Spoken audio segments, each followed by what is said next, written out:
in southeastern Pennsylvania, north central Chester County in southeastern Pennsylvania, until 2:45 p.m.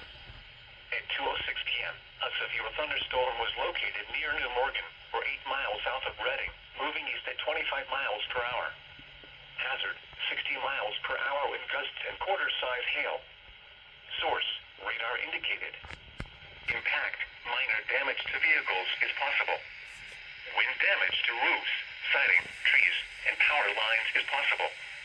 Locations impacted include Pottstown, Birdsboro, Elverson, New Morgan, Putown, Shadarville, Gilbertsville, Stowe, Shillington, Munton, Pottsgrove, Lorraine, South Pottstown, Amity Gardens, Kenilworth, Flying Hills, Halfway House, Saratoga, and Reefton.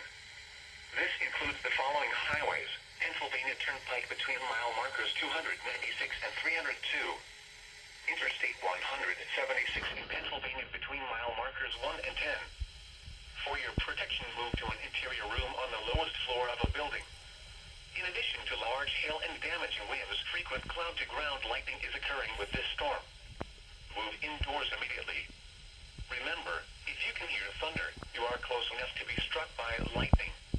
Repeating, a severe thunderstorm warning has been issued until 2:45 p.m. for the following county: Berks, Pennsylvania.